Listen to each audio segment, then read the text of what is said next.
datang ke sini. Terima kasih juga udah diundang. Di babak pertama tadi kita berarti tadi sempat nonton dulu ya babak pertama ya, baru kita bisa membahas untuk penampilan dari timnas Garuda di FIFA Matchday ini. Tentunya kalau kita lihat dari babak pertama turun minum hasilnya masih 0-0 meskipun kita sudah tampil dengan sangat baik, dan bahkan kalau kita lihat komentar-komentar netizen, wah ini Lebanon bukan parkir bus lagi nih gaya bermainnya, tapi parkir tank katanya. Parkir pesawat ya. Parkir pesawat. Seperti apa, Bung Erwin? Ya, yang pertama komposisi pemain yang diturunkan oleh Patrick Kluivert ini kan banyak ya, banyak yang berbeda gitu ya. J.I.J., Kevin Dix, Calvin Verdong, Miliano ini tampil sebagai starter, ada Stefano Lillipali juga tampil sebagai starter, dan ketika bermain ada Ricky Kambuaya juga. Ketika bermain mereka bisa tampil sangat dominan ya. Mungkin sekitar 70% ke atas ya penguasaan bola, ball positionnya. Tapi memang dengan menghadapi lawan yang total bertahan, yang sangat kuat dalam bertahan, sangat rapat dalam bertahan, memang masih kesulitan ya. Peluang yang didapat juga belum terlalu banyak meskipun possessionnya sangat dominan. Jadi pemain depan, pemain sayap ataupun gelandang itu sulit sekali untuk mendapatkan ruang tembak, terutama Mauro ya yang diplot sebagai starter. Sulit sekali untuk lepas dari kawalan pemain-pemain Lebanon. Dikawal ketat ya sama mereka nih ya. Tapi kalau kita lihat ini ya, nama-nama seperti Tom Haye, Rizky Ridho, dan Justin Hubner juga nggak ada nih namanya dalam squad. Mungkin ada alasan tertentu mereka tidak ada dalam list squad kita kali ini. Seperti kalau kemarin kan Rizky Ridho jadi kapten kan ya, meskipun tadi ada ya Rizky Ridho juga ya. Tapi kenapa sekarang tidak ada di starting 11? Kalau untuk Rizky Ridho saya pikir ada rotasi yang dilakukan ya.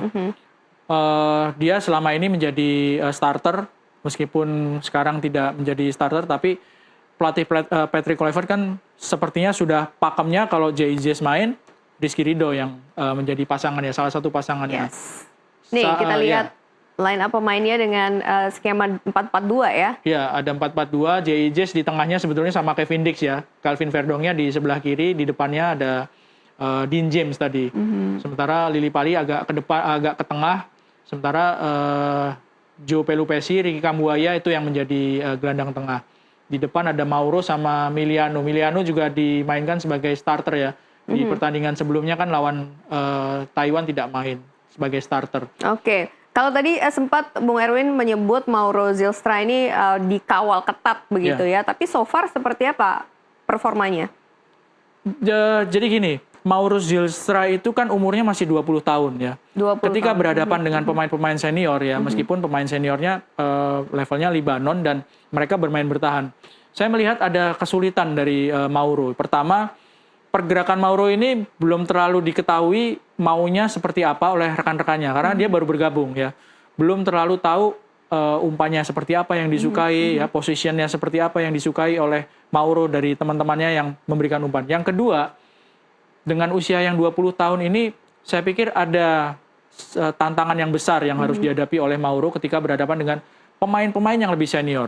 Masa adaptasi artinya ya. Iya, dengan pemain-pemain yang lebih senior, terutama ketika bermain bertahan dengan sangat kuat di babak pertama tadi Lebanon.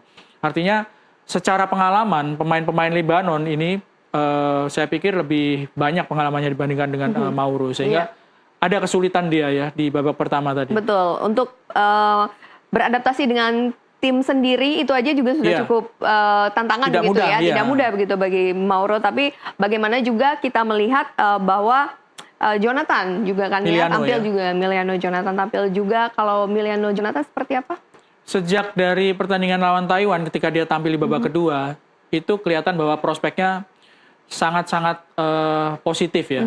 Progres dia ya, terutama ketika masuk sebagai starter di pertandingan malam hari ini, kelihatan sekali ada keberanian dari dia ya. Pergerakannya juga sudah mulai padu dengan teman-temannya, dan saya menyoroti keberanian sih. Dengan ini usianya masih 21. Masuk ke tim U23 yang main besok sebetulnya masih bisa juga gitu, dua orang ini, Mauro sama Miliano. Tapi kita bisa lihat di pertandingan babak pertama tadi, Miliano ini tampil cukup berani ya. Meskipun ada beberapa momen, terutama ketika tadi dia sudah sempat lolos, agak terlambat kirim umpan ke Stefano. Tapi satu adalah keberanian dia ya, melakukan tusukan, melakukan dribbling, itu kan nggak mudah bagi pemain usia 21 tahun dipercaya menghadapi pemain-pemain Lebanon yang lebih senior ya. Kondisinya kurang lebih sama, cuman Miliano ini punya ruang yang lebih lebar. Dia bisa turun sampai ke bawah ya, bergantian dengan Yakob, naik sampai ke kotak penalti. Tapi kalau Mauro kan pergerakannya ya utamanya di kotak penalti gitu. Apakah sudah cukup atau sudah bisa dikatakan menggantikan posisi oleh Romani? Kalau untuk Mauro mungkin masih ada beberapa hal yang harus dikejar ya kalau untuk menggantikan Ole. Tapi kan kita nggak punya pilihan. Kalau Ole belum pulih ketika menghadapi round 4 kan ya striker yang benar-benar posisinya striker ya Mauro gitu ya. Oke, Ragnar masih bisa gitu ya main. Ada juga Ramadan Sananta bisa juga dimainkan di situ. Tapi sekali lagi untuk mengejar Ole gitu ya. Pemain lainnya di skuad ini harus kerja ekstra keras gitu ya. Oke, Lebanon itu posisinya ranking FIFA berapa? Lebih bagus ya. Lebih bagus dari kita ya. Lebih bagus. That's why kemarin mungkin Coach PK menurunkan pemain-pemain lapis kedua lah ya bisa kita katakan kemarin karena menghadapi Taipei atau China Taiwan. Ranknya juga lumayan jauh ya. 170 sekian. Betul. Itu artinya kalau untuk sekarang Coach PK sendiri kan menurunkan formasi 4-4-2 seperti yang kita lihat tadi. Ini kan jarang ya, cukup jarang dimainkan gitu ya oleh timnas Indonesia selama ini.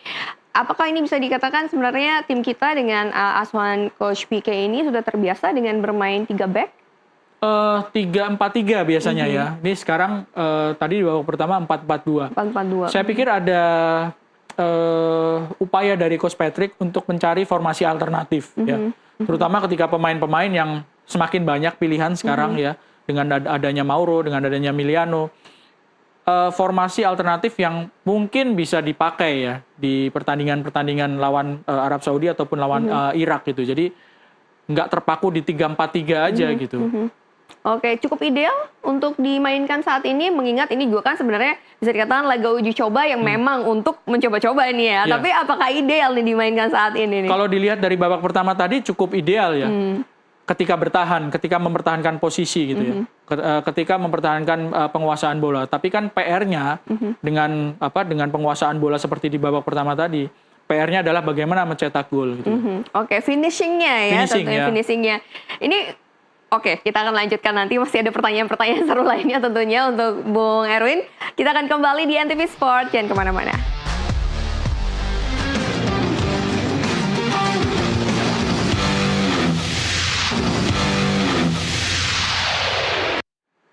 Kembali di NTV Sport, tentunya masih bersama dengan narasumber kita, ada Bung Erwin Fitriansyah. Tadi kita sudah membahas begitu ya mengenai bagaimana pemain-pemain baru ini harus bisa memperkuat tentunya dengan kehilangan nama-nama lain yang sudah biasa bermain begitu ya. Salah satu nama yang hilang itu adalah Mads Hilgers yang ditanya-tanya oleh tentunya para supporter begitu ya. Apakah ini pure karena kontrak barunya yang sedang dipersiapkan ataukah ada hal lain yang membuat nama Mads Hilgers nih nggak ada untuk kali ini? Mads Hilgers itu belum pernah main di Indonesia. Betul. Belum pernah main di kandang ya, belum pernah main di kandang Indonesia sejak dia naturalisasi. Ya, proses naturalisasinya selesai. Dan ada pertanyaan, kenapa sih pemain seperti Mads ini kok kayaknya nggak matching gitu ya sama skema yang dipakai sejak pelatih lama Sintayong sampai Patrick Kluivert, karena kan ketika dimainkan sebentar cedera ya atau nggak menjadi starter. Jadi memang ketika main dia kan sebenarnya mainnya di top tier-nya Liga Belanda gitu ya. Kok nggak main seperti Calvin Verdong? Kalau Calvin Verdong kan selalu menjadi starter gitu di posisi sayap kiri. Satu, saingannya banyak Mads Hilgers ini di posisi belakang ya, posisi back tengah ya, terutama di back tengah yang di sisi sebelah kiri. Dan kebetulan dia juga sedang habis kontrak dan sedang tidak punya klub. Ini kan PR gitu ya. Jadi dia belum punya klub atau sedang mempersiapkan kontrak baru dengan tawaran-tawaran yang masuk nih? Ya, antara itulah ya. Artinya kan kontraknya habis dan dia belum punya klub yang fix gitu ya.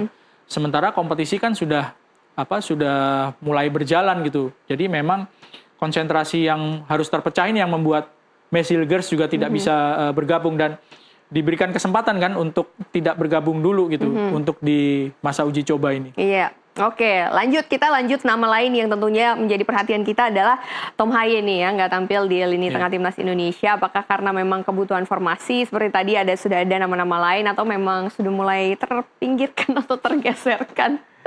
Kalau soal skill, soal kematangan, Tom Haye ini salah satu yang pantas untuk jadi starter ya. Tapi di waktu lawan Taiwan nggak main, ini juga babak pertama nggak ada gitu ya. Saya pikir ada faktor ketika Tom Haye belum bermain dalam sebuah kompetisi yang rutin. Karena kan dia setelah gitu di klub ya kan. Setelah dia lepas dari klub lama dan bergabung dengan Persib, ya kan belum ada kompetisi resmi yang diikuti oleh Tom Haye gitu ya. Sama sebetulnya kondisi dengan Eliano. Eliano kan bareng datangnya kan. Iya benar. Dengan Tom Haye. Cuman Eliano kemarin sudah dikasih kesempatan untuk main di pertandingan lawan Taiwan gitu. Dan bagus performanya ya. Lumayan ya. Lumayan. Dan yang menjadi salah satu yang jujur ya, salah satu PR dari Tom Haye ketika main itu kan dia jarang sekali dikasih kesempatan untuk main selama 90 menit full. Ya, 70 menit kelihatan sudah agak menurun, ganti ya. 80 menit, pokoknya 70 menit ke atas kelihatan agak menurun, diganti. Jadi saya pikir ada kaitannya ketika dia belum bermain di kompetisi secara reguler gitu karena dia baru pindah dan dia harus bermain di tim nasional, saya pikir ada kaitannya sih. Oke, nah ini juga yang tentunya nama lainnya yang ingin kita bahas adalah kalau kemarin melawan China Taipei, melawan Taiwan, ban kapten dipegang oleh Rizky Ridho. Sekarang kembali lagi nih ke Bang Jai nih ya, Bang Jai Itzes yang tentunya dia bermain di level Eropa begitu ya. Seperti apa kalau melihat Bang Jai tadi di babak pertama ada gesekan-gesekan juga sepertinya tadi ya. Seperti apa? Ya. Pantas kalau misalnya dia kembali dipercaya untuk menjadi kapten. Dia di klub barunya juga menjadi pemain starter ya. Nggak mudah untuk pemain yang sudah dinaturalisasi menjadi warga negara Indonesia untuk bermain karena kan ada aturan Uni Eropa. Ya, Indonesia itu bukan Uni Eropa, sehingga pemain yang seperti Jay Itzes itu harus punya kemampuan yang bagus karena dia saingannya sama pemain-pemain yang non Eropa, ada dari Afrika, Amerika Latin gitu ya. Dan dia bisa mempertahankan posisi tetap ada di Serie A itu merupakan sebuah pertunjukan bahwa dia memang kualitasnya bagus gitu. Kalau dikasih ban kapten ya memang pantas. Dan satu ya, kelihatan tadi ketika ada gesekan, dia menjadi orang pertama yang menenangkan. Betul. Nggak terpancing emosinya ketika Kevin Dix sudah ditarik-tarik seperti itu, dia nggak terpancing emosinya dan memisahkan. Leadership-nya ya. Mungkin sedikit sebelum kita prediksi untuk babak yang kedua seperti apa, kayak Kevin Dix, kemudian Calvin Verdong juga ya, tampil di Eropa seperti apa, Bung Erwin, penampilan mereka di babak pertama? Terutama Calvin Verdong. Ya, Calvin Verdong bisa mempertahankan penampilannya, performanya. Dia harus jauh-jauh dari Eropa, dari Prancis pulang ke Indonesia dan bisa tampil seperti di babak pertama tadi, oke banget gitu. Dan Kevin Dix, dia kan aslinya posisi back sayap kanan ya, tapi dimainkan sebagai pemain back tengah tadi juga oke juga ya. Cukup baik gitu. Sandy Walsh juga tadi oke ya. Sandy Walsh tapi masih di bangku cadangan. Masih di cadangan ya. Jadi Kevin Dix di kanannya kan ada Miliano sama Kevin Dix, Kevin Dix juga oke tadi ya. Dari Ricky Kambuaya juga di tengah oke gitu ya. Ada Sayuri tadi di back sayap kanan. Oke. Babak kedua mungkin prediksinya dan juga PR terbesar timnas Indonesia bagaimana supaya finishingnya bisa cantik gitu ya, bisa mencetak gol. Kalau untuk penguasaan bola kemungkinan besar masih seperti di babak pertama. Cuman memang PR-nya bagaimana finishingnya, bagaimana umpan kepada pemain depan, bagaimana keberanian pemain tengah untuk bisa membuka peluang ataupun bisa memecah kebuntuan dari luar kotak penalti atau keberanian masuk ke dalam kotak penalti itu yang harus ditingkatkan sih ya. Karena kan lawannya nanti Arab Saudi dan Irak yang sangat mungkin mereka akan lebih tangguh dan mereka nggak cuma bertahan aja, apalagi Arab Saudi kan mereka main di kandang sendiri gitu. Oke, mungkin prediksi skor ada nggak kira-kira prediksi skor berapa nih? Berat nggak nih kalau Indonesia 2-1 gitu? 1-0 atau 2-0 gitu ya. Kalau dengan permainan seperti di babak pertama, kalau kebobolan agak sayang sih ya. Harusnya tetap clean sheet karena kan serangannya Lebanon nggak terlalu banyak tadi. Oke, nah ini pertandingan babak kedua sudah mulai nih ya Bung Erwin ya, pemirsa juga pasti juga sedang menanti-nantikan ini. Dan sebelum kita membahas berikutnya ya, untuk sepertinya besok juga yang tim U23 kita juga ya akan bermain menghadapi Korea Selatan begitu ya. Tapi sebelumnya kita simak dulu paket yang berikut ini. Itu dia tadi ya, Timnas Indonesia U23 akan menghadapi laga hidup mati melawan Korea Selatan di grup J Piala Asia U23. Nah, kedua tim ini akan bertarung di Stadion Gelora Delta Sidoarjo pada Selasa besok 9 September. Nah, apakah skuad Garuda Muda ini bisa melewati hadangan dari Korea Selatan? Nah, kita lanjutin obrolan kita dengan Bung Erwin. Tapi tentunya Bung Erwin, sebelum kita membahas nih lebih jauh mengenai peluang kita untuk melawan Korea Selatan, saya ingin tahu juga nih catatan Bung Erwin terhadap penampilan Timnas Indonesia U23 sejauh ini seperti apa? Karena kita sedang dalam perebutan untuk menjadi juara grup juga supaya bisa lolos. Ya, dari 2 pertandingan menghadapi Laos 0-0 dan kemudian bisa menang ya. Lawan Makau itu sebenarnya ada peningkatan ya bagi tim Indonesia. Setelah tidak bisa mencetak gol lawan Laos, setelah itu kan bisa mencetak gol dan bahkan menang dengan cukup besar gitu lawan Makau. Tapi sayangnya menghadapi Laos tidak bisa mencetak gol dan tidak menang, ini menjadi salah satu handicap kelemahan Indonesia ketika harus berhadapan dengan Korea Selatan gitu ya. Jadi performnya memang lagi bagus gitu ya. Setelah mandul bisa cetak gol, tapi lawan Korea Selatan yang sudah punya poin 6 ya. Jadi dengan performa yang bagus menghadapi lawan yang sangat tangguh, peluang ada gitu. Tapi jujur harus diakui bahwa peluangnya berat ya. Apalagi Korea Selatan belum pernah kebobolan kan dari 2 pertandingan mereka menang 5-0, setelah itu menang 7-0. Menang besar ya selalu ya. Menjaringkan 12 gol, artinya kan ini Korea Selatan juga bukan tim yang mudah untuk dikalahkan meskipun Indonesia menjadi tuan rumah. Gitu. Oke, kalau kita berbicara peluang Indonesia nih ya, kalau peluang Indonesia melaju lewat jalur runner up itu udah tertutup ya? Udah tertutup. Jadi ada 11 grup yang lolos ke putaran final itu hanya juara grup yang langsung atau 4 runner up terbaik. Nah, runner up terbaik itu kan poinnya tadi udah disebut, sudah ada 4 tim yang poinnya 6. Kalaupun Indonesia besok seri lawan Korea Selatan itu poinnya hanya 5 itu. Jadi tetap aja nggak bisa lolos. Jadi kalau mau lolos ya harus mengalahkan Korea Selatan karena kalau lolos kan harus menang ya lawan Korea Selatan. Kalau menang lawan Korea Selatan kan poinnya 7, sementara Korea 6 kalau kalah besok lawan Indonesia. Oke, bisa kita recall lagi nggak sih waktu kita menang melawan Korea Selatan, apa keunggulan kita? Waktu itu masih sama STY ya? Masih. Masih sama STY. Ya. Seperti apa catatannya, Bung Erwin? Waktu itu kan bukan dikualifikasi, itu di Piala Asia udah putaran final, Piala Asia U23. Dan menangnya kan waktu itu adu penalti. Skornya 2-2 di waktu normal, perpanjangan waktu, akhirnya adu penalti menang.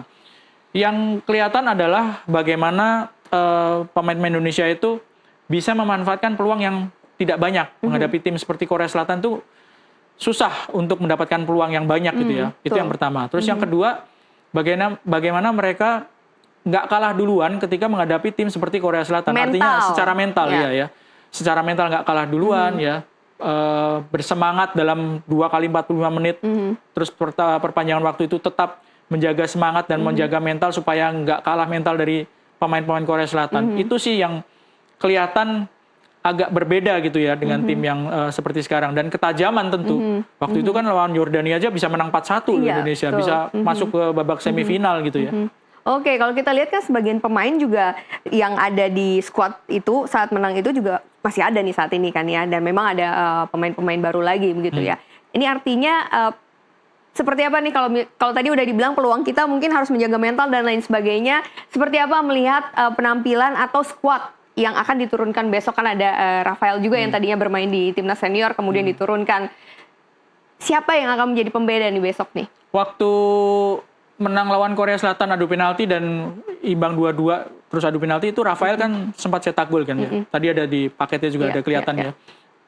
Saya pikir kalau misalnya Rafael didukung dengan pemain-pemain lain yang bisa memberikan umpan-umpan yang bagus, Rafael bisa menjadi salah satu pembeda sih untuk pertandingan lawan Korea Selatan besok. Oke, Bung Erwin terima kasih banyak atas waktunya hadir ke sini. Semoga apa yang kita harapkan baik saat ini melawan Lebanon dan juga besok U23 menghadapi Korea Selatan bisa mendapatkan hasil yang maksimal, hasil yang terbaik tentunya buat kita. Terima kasih sekali lagi waktunya, sampai ketemu lagi di acara berikutnya tentunya ya. Terima kasih Bung Erwin. Oke, usai jeda kita masih ada informasi menarik lainnya. Jangan kemana-mana, tetap di NTV Sport.